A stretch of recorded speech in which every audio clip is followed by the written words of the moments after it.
દેવની જય. લક્ષ્મીનારાયણ દેવની જય. કષ્ટભંજન હનુમાનજી મહારાજની જય.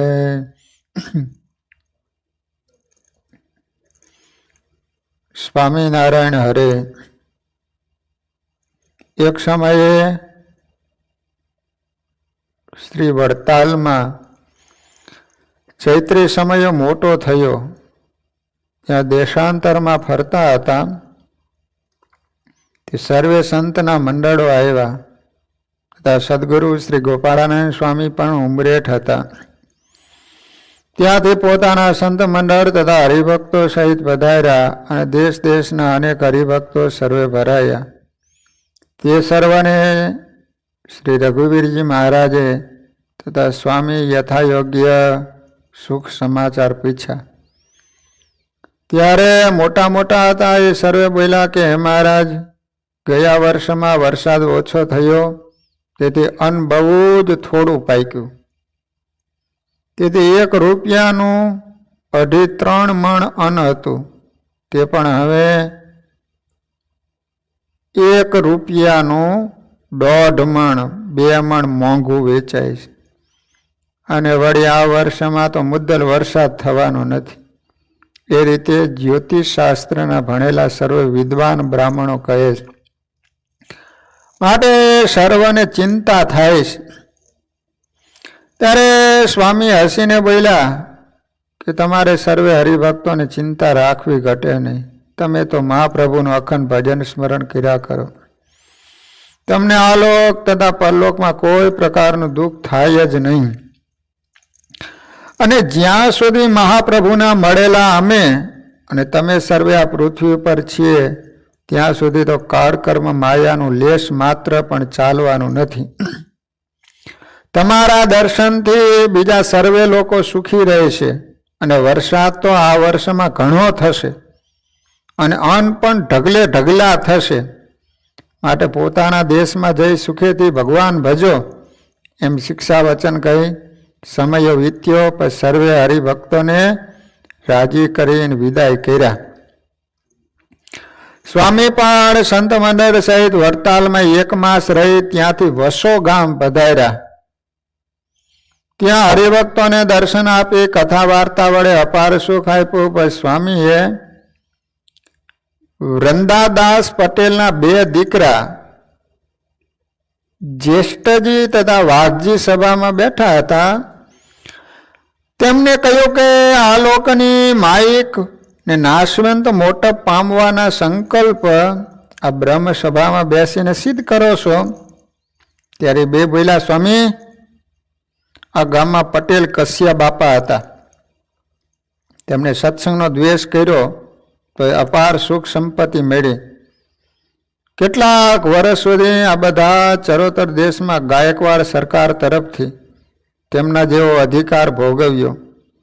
તો અમને સત્સંગીને જો એવો અધિકાર મળે તો શ્રી ઠાકોરજીની તથા આચાર્ય સંતની સેવા કરીએ અને હરિભક્તોના કામ કરીએ. માટે તમે અમને એવો આશીર્વાદ આપો. ત્યારે સ્વામી હસતા તકા બોલ્યા કે એવો તુચ્છ ને નાશવંત વસ્તુ મળવાનો અમે આશીર્વાદ કોઈ ભગતને આપતા નથી. એનો કેફ ચડે છે. તેથી ગરીબ હરિભગતનો દ્રોહ થઈ જાય છે અને માયાનું આવરણ થઈ જવાથી ભગવાન ભૂલી જવાય છે. માટે રાજ અધિકાર તથા ધન દોલત તે તો ઉકરડાનો કચરો છે. તેનું ભરેલું લગડું કહેતા ગધેડાની પીઠ ઉપર નાખવામાં આવતું 2 બાજુ લટકતું ચોકડું એને લગડું કહેવાય. તેને તો ગધેડા ઉપાડીને ફરે છે. પણ ભગવાનના એકાંતિક ભક્ત થવું હોય તેને એવી ઈચ્છા રાખવી નહીં. તો કે સ્વામી, લગડું ઉપાડીશું પણ તમે અમને માયાનું બંધન થવા દેશો નહીં. સ્વામી કહે, ભાંગ મદિરા પીધા પછી કેફ ન ચડવા દેશો એમ કહ્યું છતાં પીધા પછી પ્રભુનો ભગત હોય એને પણ કેફ ચડ્યા વિના રહે નહીં. તેમજ ધન તથા અધિકારનો મદ તે પણ એવો જ છે. માટે મૂળમાં તો વાસના અતિ તીખી છે, તેમાં રજતમ રૂપ દોષ ભળશે ત્યારે વિશેષ આવરણ થશે. પછી જેમ 8 વલું છાસ્યું કહેતા હલકી જાતનું સોનું છે, તેમાં વગર ભેગ ભળશે ત્યારે 4 વલું થઈ જશે. પછી એને અગ્નિમાં તાવીને 16 વલું કરતાં ઘણી કસણી વેઠવી પડે, તેમ 1-2 વધારે જન્મ આથડવું પડશે. પછી મોહ વડે તે 2 ભાઈ બોલ્યા કે સ્વામી, અમે આથડીશું, પણ તમે અમને સંસાર વ્યવહારિક મોટપ મળવાનું વચન આપો. સ્વામીએ કહ્યું કે અણસમજુ બુદ્ધિને બાળકને પાયખાનામાં પડી રહી વિષ્ટા ચૂથવી છે અને એના મા બાપને એમાંથી નવડાવી ધોવરાવી પવિત્ર કરવો, પણ એમ કરવાથી આડોટી પડી અતિ ક્લેશ કરે છે. ત્યારે મા બાપ એને દિશા રસ્તો નિર્દેશ કરી ત્યાંથી ઉઠી જાય છે, તેમ અમે પણ આ અહીંથી ચાલ્યા. ત્યાર પછી એમને કેટલેક વર્ષે કશ્યા પટેલ જેવો રાજ અધિકાર મળ્યો, પણ મોટા ભાઈને તો રાજાના દુષ્ટ કામદારો સાથે અતિ પ્રસંગ થયો, તેથી વ્યસન વધ્યું અને બધાય પાપ વળગ્યા. મંદિરમાં દર્શને જવાયું નહીં, તેમજ માન મમત્વ વડે સંત સમાગમ તથા કથા વાર્તા થઈ નહીં. હરિભગત ઉપર પણ મચ્છર વડે આંખોના કાતરિયા કાઢવા માંડ્યા, તેથી થોડા દિવસમાં અધિકાર ભ્રષ્ટ થઈ ગ્રાસ થઈ મહા દુઃખ રૂપ પ્રેતાદિક યોનિમાં રજડતા થયા. અને એના નાના ભાઈનો પણ અધિકાર થોડા દિવસમાં છૂટી ગયો. ત્યારે તેને તો પ્રથમથી જ કુસંગ નહીં કરેલો, તેથી મંદિરમાં નિત્ય આવી દર્શન કથા વાર્તા અને મોટા આનંદ સાધુનો સમાગમ કર્યો. તેથી અંતે આદેહ ત્યાગ કરી ભગવત ધામમાં પહોંચ્યો. એ રીતે 2 ભાઈની ગતિ થઈ. હવે સ્વામી તો ત્યાંથી પોતાના મંડળ સહિત ગામ પલાણે પધાર્યા. પલાણા નામનું ગામ છે, ત્યાં મંદિરમાં જઈ સભા કરી બેઠા. ત્યાં ગામના હરિભક્તો દોડીને આવ્યા, તે સર્વે દંડવત પ્રણામ કરી હાથ જોડી સન્મુખ બેઠા. તેમને જોઈ સ્વામીએ પૂછ્યું કે તમે સર્વે કેમ ઉદાસ જણાવો છો? સર્વેના મોઢા ફીકા થઈ ગયા છે. ત્યારે સર્વે હરિભક્તો બોલ્યા કે સ્વામી, ગયા વર્ષમાં વરસાદ થોડો હતો, તેથી અન્ન ઓછું પાક્યું, અને આ વર્ષમાં તો મુદ્દલ વરસાદ થવાનો નથી. ત્યારે બૈરા છોકરા તથા ઢોર ઢાંખર શું ખાઈને જીવશે? ત્યારે સ્વામી બોલ્યા કે વરસાદ નહીં થાય એમ કોણ કહે છે? તો કે મહારાજ, આખા જગતમાં જોશીઓ ગણિત કરીને કહે છે, અને અહીં તો એક ગામનો ગોર બ્રાહ્મણ વડોદરા મહેમદાવાદથી તેલ નાખવા ફરે છે. તે તો 1 માસથી થાળી વગાડીને વરસાદ નહીં આવે, વરસાદ નહીં આવે એમ પોકાર કર્યા કરે છે. સ્વામીએ કહ્યું કે એને અહીં બોલાવી લાવો. એવામાં થાળી વાગી. હરિભગત એને બોલાવ્યો. એ મંદિરમાં આવીને બોલ્યો કે પણ નહીં થાય. સ્વામી બોલ્યા, ભૂદેવ, સાથી કહો છો કે નહીં થાય? તો કે મહારાજ, હજારો વિદ્વાન જોશીઓએ નક્કી કર્યું છે, જ્યોતિષ શાસ્ત્ર ખોટા હોય? સ્વામી બોલ્યા કે જ્યોતિષ શાસ્ત્ર તો ખોટા નથી, પણ એ બધું ભગવાનના હાથમાં છે. ભગવાનની ઈચ્છા વિના સૂકું પાંદડું હાલે નહીં. ત્યારે બ્રાહ્મણ અતિ બળમાં બોલ્યો કે બાબાજી, તમે શું જાણો? ઉદ્દલ નહીં થાય. સ્વામી કે આજે જ હમણાં વરસાદ પુષ્કળ થશે, માટે ભૂદેવ તમે તમારા આસન ઉપર જતા રહો, નહીં તો લુગડા, ટીપણું, ભિક્ષાનો લોટ પલળી જશે.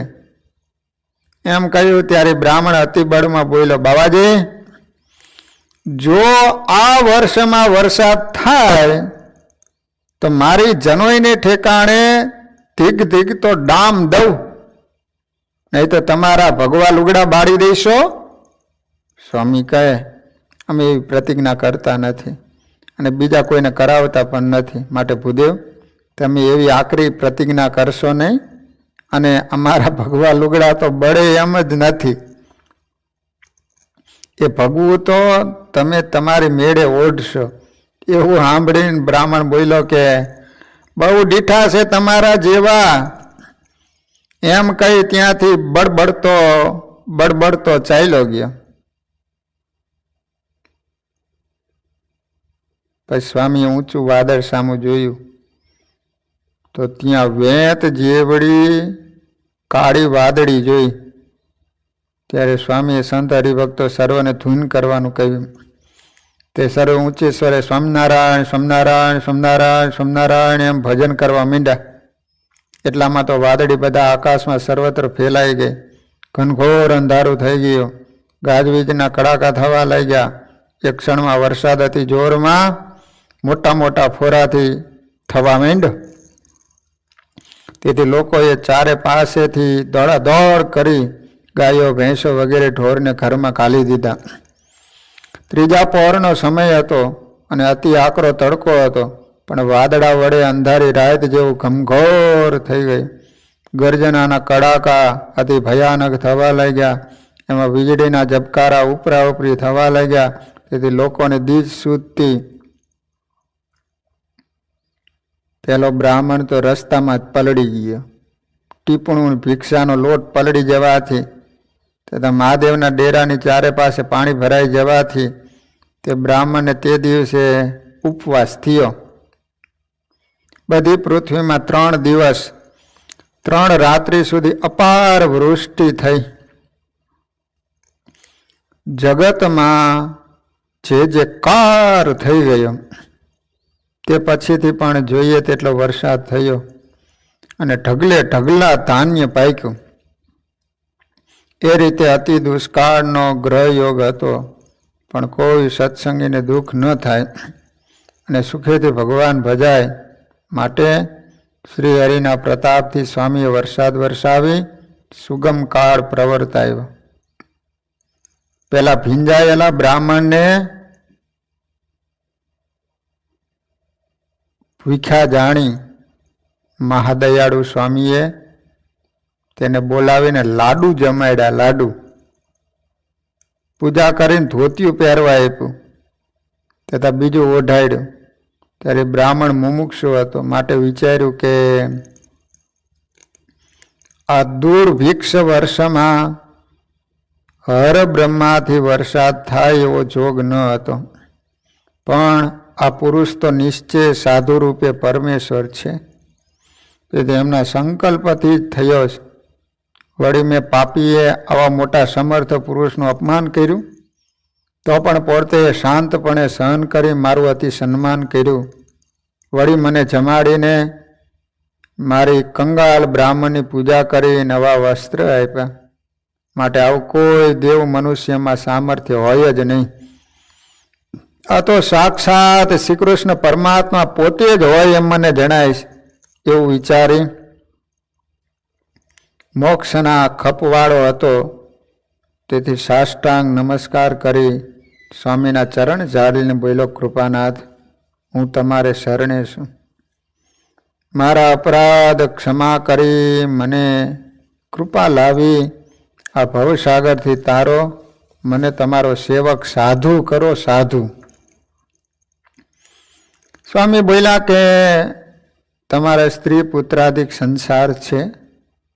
તો કે મહારાજ એ બધું છે, પણ આ તમારો પ્રતાપ જોઈ એ સર્વેનું મને પૂર્વજન્મની પેઠે હવે વિસ્મરણ થઈ ગયું. પછી સ્વામી એને વર્તમાન નિયમ ધરાવી મહામંત્ર આપી ભગવી ચાદર ઓઢાડી બ્રહ્મચારી કરી દયાનંદ નામ પાડ્યું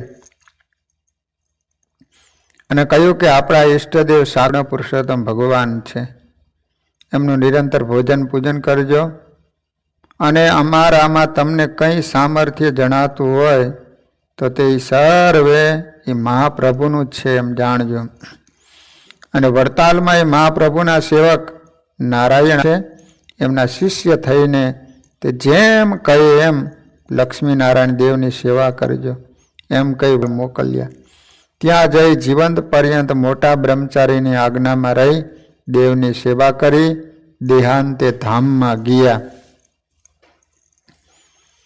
હવે વળી એક દિવસ તે પલાણા ગામમાં સભામાં બેઠેલા સ્વામીને એક ગામના દાજીભાઈ પટેલે હાથ જોડીને કહ્યું, સ્વામી, વરસાદ ઘણો થયો, બધા દેશમાં લીલા લહેર થઈ ગઈ, ધાન્ય પણ ઘણું પાકશે, પણ અમારે તો એક મોટો આપતકાળ આવી પડ્યો છે. સ્વામી બોલ્યા, તમારે શું આપતકાળ આવ્યો છે કહો? તો કે સ્વામી, અમારા ખેતર વાડી તથા અમારા ઘરની જગ્યા તથા આ મંદિરની જગ્યા એ સર્વ વેચાણ લીધી છે. તેના લેખના ખતપત્ર સર્વે સરકારી રીત પ્રમાણે કરી લીધા છે, પણ તે સર્વે ઘરનો તથા મંદિરનો વહીવટ મારા મોટા ભાઈ જે ભાઈબા નામે હતા એ કરતા હતા. મને એ સંબંધી કાંઈ ખબર નથી. મારા મોટા ભાઈ કઈ વ્યવહારના કામ પ્રસંગે પરગામ ગયા હતા, ત્યાં એમને 10-12 દિવસ મંદવાડ થયો, તેથી ત્યાં દેહ મૂકી ગયા. એ વાતને 2 વર્ષ થયા. હવે જે ધણીની જમીન લીધી છે તેને બહુ ઉપાધિ કરી છે, તે કુસંગી છે, તેને સરકારમાં ફરિયાદ કરી છે. કહે છે કે સત્સંગી થઈને અમારા ખેતર વાડી તથા મંદિરની જગ્યા દબાવી બેઠા છે. ત્યારે અધિકારી અમારી પાસે વેચાણના ખતપત્ર જોવા માગે છે, પણ લેખ તો અમે બધા ઘરમાં તથા મંદિરમાં ખોડી ખોડીને થાક્યા. સગા સંબંધીને પૂછતા સૌ કાને હાથ દઈ જ દેશે. કોઈ ઠેકાણેથી લેખનો પત્તો લાગતો નથી, જેથી થાકી નિરાશ થઈ બેઠા છીએ. હવે કોઈ વાત અમારે હાથ રહી નથી. ઘર બાર તથા આજીવિકા જવા બેઠી છે, તેમ મંદિર પણ રામાનંદી બાવાને સોંપી દેવાનું ઠરે છે. લેખપત્ર વિના પ્રતિષ્ઠા પણ જાય છે. હવે કઈ દિશ ઉજતી નથી, ગામ મૂકી ક્યાં જઈએ? આવો મોટો આપતકાળ આવી પડ્યો. એમના દિન વચન સાંભળી દયાળુ સ્વામીએ જરા વિચારીને સભામાં બેઠેલા સમાધિવાળા સાધુ વિજ્ઞાનદાસજી તથા કેશવદાસજી એ 2 જણને કહ્યું, તમે 2 જણ સમાધિ કરીને બધા ધામમાં જુઓ કે ભાઈ છે. પછી તે 2 જણ સમાધિ કરીને ગયા અને બધા ધામમાં ફરી વળી પાછા આવી ભાઈએ સ્વામીને કહ્યું કે અમે તો ભાઈ બાને કાંઈ દીઠા નહીં. ત્યારે સ્વામીએ દાજીભાઈને પૂછ્યું કે તમારા ભાઈ બાને કોની સાથે હેત હતું? તો કે અમોઘાનંદ સ્વામી સાથે હતું, અને એ સ્વામી રામકથા નિત્ય વાંચતા હતા, તે મારા ભાઈ બા સાંભળતા હતા. ત્યારે સ્વામી બોલ્યા કે વિજ્ઞાનદાસજી, તમે વૈકુંઠમાં જાઓ, ત્યાં અમોઘ ગયો. સમાધિ કરી વૈકુંઠ ધામમાં ગયા. ત્યાં તો અમોઘાનંદ સ્વામી શ્રી વૈકુંઠનાથ ભગવાન સન્મુખ બેસીને વાતો કરતા જોયા. એમને પગે લાગીને બેઠા. ત્યારે એને પૂછ્યું, કેમ વિજ્ઞાનદાસજી, શું પૂછવા આવ્યો છો? તો કે મને ગોપાળાનંદ સ્વામીએ તમારી પાસે પૂછવા મોકલો છે કે અહીં તમારી પાસે પલાણાના ભાઈબા છે? તો કે આ બેઠા. પછી એને જોઈને કહ્યું કે તમારા ભાઈ દાજીભાઈને આપતકાળ આવ્યો છે, ઘર બાર ખેતર વાડી તથા મંદિરની જગ્યા એ સર્વેનો વ્યવહાર તમારે હાથ હતો, એના લેખપત્ર જડતા નથી, તેથી સામા ધણીએ ઉપાધિ કરી, માટે તમે કોને ત્યાં મૂક્યા છે? ઘરમાં તથા મંદિરમાં ખોડી ખોડીને થાક્યા. ત્યારે ભાઈબાઈએ કહ્યું કે દાજીભાઈને કહેજો, આપણે રહેવાના ઘર સાથે બીજું ઢોરા બાંધવાનું ઘર છે, એના ઓરડામાં પાટડો છે, એના આથમણા પડખે પાટડાને ડગરી મારી છે, તે સુતારને બોલાવી કઢાવજો. તેમાં ત્રાંબાની ભૂંગળી છે, એમાં બધા લેખપત્રો મૂક્યા છે, તે કાઢી લેજો. બીજું કહેજો કે એ જ ઓરડામાં ઢોર બાંધે છે, એની દક્ષિણાદી કોઈરે મંદિરની સાથે પૃથ્વીમાં 3 હાથ ઊંડું રૂપિયા ભરેલું ત્રાંબાનું દેગડું દાટ્યું છે, તે કાઢી લેજો. અને એ રૂપિયા વડતાલમાં શ્રી રઘુવીરજી મહારાજ બિરાજે છે. એમને પૂછીને એ કહે પુણ્ય માર્ગે વાપરી દેજો. એવું સાંભળી શ્રી વૈકુંઠનાથ હસીને બોલ્યા કે ભાઈ બા, તમે રઘુવીરજીને પૂછવાનું કહ્યું, પણ એ રઘુવીરજી તો અમારું જ સ્વરૂપ છે, માટે અમે કહીએ એમ કહેજો. અને તે એમ કે વડતાલમાં સંતને રહેવાની ધર્મશાળાને એક પડાળું છાપરું છે, તેમાં ઘણી સંકળાશ છે, અને ગઢડા ધોલેરાના સાધુ આવે તેને આસન કરવાની ઘણી અડચણ પડે છે. માટે એ ઠેકાણે સંતને રહેવા 2 માળની પાકી ધર્મશાળા ભગુજીના હસ્તે કરાવજો. તેના ખર્ચમાં એ રૂપિયા આપજો, એમ દાજીભાઈને કહેજો. એ રીતના બધા સંદેશા લઈને વૈકુંઠમાંથી વિજ્ઞાન દાસજીએ આવીને સ્વામીને તથા દાજીભાઈને કહ્યા.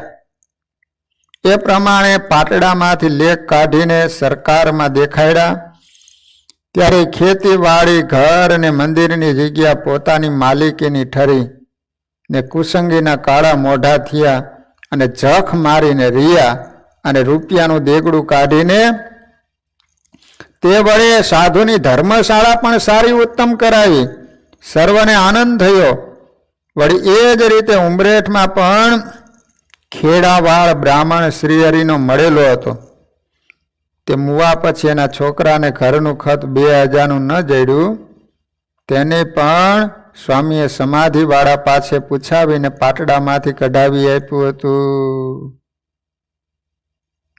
આ રીતે ગોપાળાનંદ સ્વામી હરિભગત ધામમાં ગયેલા. તો અહીંયા જઈ અને એક સાધુને મોકલી બધા દસ્તાવેજો ક્યાં મૂક્યા હતા બધું જાણીને આવ્યા. પાટડામાંથી એ દસ્તાવેજો મળ્યા. આવો સ્વામીએ પ્રતાપ બતાવ્યો હતો. એક વખત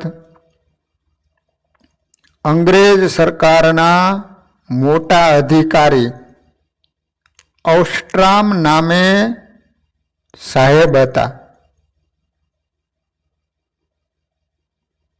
તેની સુરતથી સાદરા તથા ડીસે બદલી થઈ. તેથી એમના કોચ, ખુરશી, ડેરા, તંબુ વગેરે સામાનના ગાડા પગ રસ્તે આગળ ચાલ્યા. અને સાહેબ પોતે 2-4 સ્વાર સાથે ઘોડા ઉપર બેસી વડોદરે આવ્યા. ત્યાં કેમ્પની તિજોરીમાંથી ચડેલા પગારની 2000ની નોટો લઈને બંડલ વાળી રેશમી રૂમાલને છેડે બાંધીને ખિસ્સામાં ઘાલી ઘોડો દોડાવતા સ્વારની પાછળ રસ્તે દોડ્યા. તે મહી નદીને કાંઠે પોતાના ગાડા છૂટ્યા હતા ત્યાં જઈને મુકામ કર્યો. પણ ઉતાવળથી દોડતે ઘોડે ગફલતમાં નોટો બાંધેલો રેશમી રૂમાલ રસ્તામાં નીકળી પડ્યો. તે સાહેબે કંઈ જાણ્યું નહીં. રસ્તામાં સાહેબની નોટો બાંધેલો રૂમાલ વગડામાં પડી ગયેલો. ત્યાં થઈને કોઈ જંગલી ભરવાડ આડે રસ્તે બકરા ચરાવતો નીકળ્યો. તેણે ચળકતો રૂમાલ જોઈને ઉપાડ્યો અને બંડલ છોડ્યું. 100 રૂપિયાની 20 નોટો ગોળ બાંધેલી. તે જોઈને ચાલતા ચાલતા રસ્તામાં એક નાખતો જાય અને બોલતો જાય કે આ તો કાળા કાળા લીટા લખેલા નકામા કાગળિયા છે, તે મારે શા કામના છે, એમ કઈ રસ્તામાં ફેંકતો જાય. એ રીતે 20 નોટો ફેંકી દઈને રૂમાલ સારો રેશમી હતો તે જોઈ રાજી થઈ પોતાને માથે પટકા ઉપર વીંટ્યો. ને એ જંગલમાં રાગતાન કરતો બકરા ચરાવતો દૂર ફરતો હતો. તે સમયમાં નોટો પ્રથમ નીકળી હતી, છપાઈ હતી. તેથી સરકારી નોકરોને પગારમાં આપતા લેતા. પછી એ રસ્તે થઈને ઘોડા ઉપર માધવલાલ ગંગાધર નાગર જતા હતા. તેમણે રસ્તામાં ચારે તરફ વેરાતી પડેલી નોટો જોઈ. તેથી ઘોડેથી ઉતરીને વીણીને હંકેલી લીધી અને ઘોડા ઉપર બેસીને મહી નદીએ પહોંચ્યા. ત્યાં વડતાલથી ગોપાળાનંદ સ્વામી સંત મંડળ સહિત આવતા હતા. તે મહી નદીમાં સ્નાન કરવા ઉતર્યા હતા.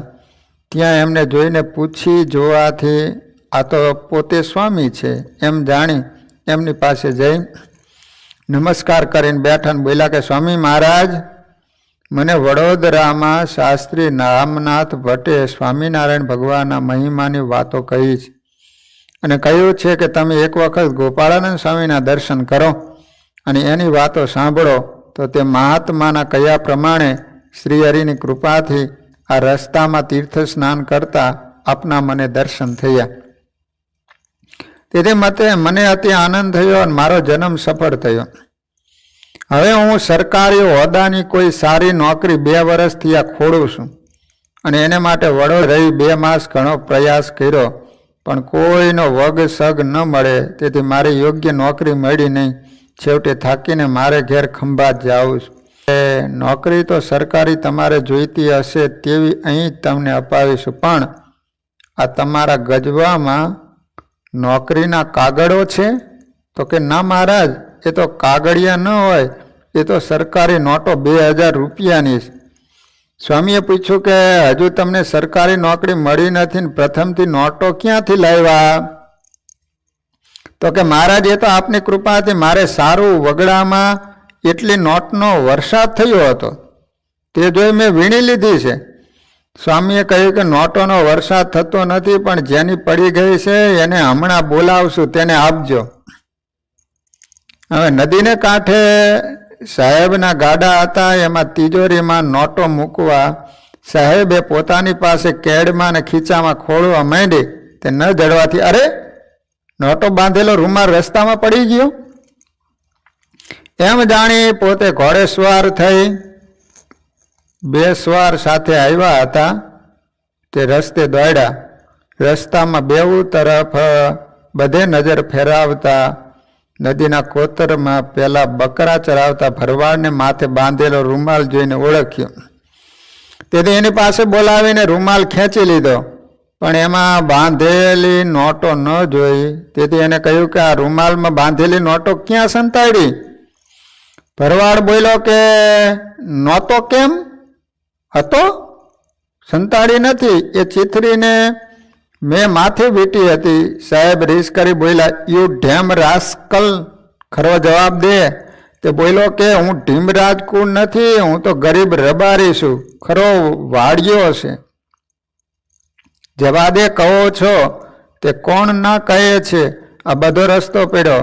સાહેબ બોલ્યા કે બેવકૂફ, તું લબાડી કરે છે તે હું જાણું છું. તે બોલ્યો કે આપણે 2 વાનર નથી, તમે એકલા વાનર છો ને હું બલાડી નથી, બકરા ચરાવતા મને વળગી બલા. પછી સાહેબે એને ઘણી સમજણ પાડી, પણ એને કહ્યું કે હું તો કાંઈ સમજતો નથી, પણ એ ચિથરે બાંધેલા કાગળિયા હતા તે તો મારે નકામાં જાણી મેં રસ્તામાં નાખી દીધા હતા, અને આ ચિથરી સારી દેખીને મેં માથે વીટી હતી. તે જો તમારી હોય તો તમે લઈ જાઓ. તે સાંભળી સાહેબ અતિ ક્રોધ કરીને સ્વાર પાસે ભરવાડને બંધાયો. તેથી ભરવાડે તે વગડામાં આસપાસ ચરતા પોતાના સેંકડો બકરાને ઊંચે શબ્દે ઇશારો કર્યો. તેથી એકદમ એના બધા બકરા બે બરડાતા દોડતા આવ્યા અને 2 પગે ઉછળીને સાહેબને તથા સ્વારને માથાની ટક્કર મારવા માંડી અને ચારે તરફ ફરી વળ્યા. તો પણ એને મારી જોડીને પોતાના સ્વારોએ લાંબા દોરથી બાંધેલા ભરવાડને દોડાવતા સાહેબ 2 કોસ નદી કાંઠા ઉપર આવ્યા. તેમની પાછળ વેગમાં દોડતા બકરા પણ ત્યાં આવ્યા અને સ્વારોને સાહેબને ઘેરી વળી ઉછળીને માથા મારવા માંડ્યા. તે જોઈ સાહેબને ઘણું આશ્ચર્ય લાગ્યું અને ગભરાઈ ગઈ. તેથી ગાડા ઉપર ચડી ગયા. તો એ ગાડા ઉપર પણ ચારે તરફથી બકરા ચડી જઈ સાહેબને ટક્કર મારવા માંડી. સાહેબ તથા સાહેબના માણસો બધા મળીને બકરાને લાકડીઓ અને લાકડાના દડુકાથી બહુ જોડવા માંડેલા. તો પણ મરણિયા થયેલા બધા બકરાએ ધસી ધસી આવી સાહેબને ઉથલાવી પાડ્યા. એથી બૂમો પાડવા માંડી. તે જોઈ થોડે છેટે નદી કાંઠાની રેતાળ જમીનમાં સાધુ સહિત બેઠેલા દયાળુ સ્વામીએ ઊંચે સ્વરે સ્વામિનારાયણ સ્વામિનારાયણ ભજન કરવા માંડ્યું. તે સાંભળી સઘળા બકરા તો ત્યાંથી એકદમ દોડતા આવ્યા. તેને સાધુએ પાણી છાંટ્યું કે તરત એમના સામું ટોળું વળીને ઊભા રહ્યા, કાન ઊંચા અને મસ્તક નીચા કરીને ભજન સાંભળવા. એક ધ્યાનથી મુનિની પેઠે સ્થિર થઈ ગયા કે જરા એ હાલે ચાલે નહીં. પછી સાહેબને નોકરોએ ઉઠાડ્યા, પણ બકરાની ભેટીઓ વાગવાથી હાડકા શિથિલ થઈ ગયા હતા. વળી છેટે સજ્જડ અને સ્થિર ઊભેલા બકરા હતા. તો તેને જોઈ ત્રાસ પામતા સાહેબ ઘોડે ચડીને ત્યાંથી બકરાની બીકે નાસી જવાના વિચારમાં હતા કે તરત સ્વામીએ બોલાવ્યા કે સાહેબ અહીં આવો અહીં. પણ એ છેટેથી બોલ્યા, ના મહારાજ, મને બકરા ઊભા છે તે મારી નાખે. સ્વામી કહ્યું હવે નહીં મારે. પછી 10-12 સાધુને મોકલા. એમને ઘણું સમજાવીને કહ્યું કે સાહેબ ચાલો, અમારા ગુરુ તમને બોલાવે, આવી બકરા તમને નહીં મારે, અમે તમને ચારે તરફ વીંટાઈને ચાલીએ છીએ. પછી સાહેબ પોતાના હથિયારબંધ સિપાહીઓ સાથે લઈ અને બકરા તરફ જોતા અને ડરતા ડરતા સ્વામી પાસે આવી ટોપી ઉતારી હાથ જોડીને ઊભા. સ્વામી બોલ્યા કે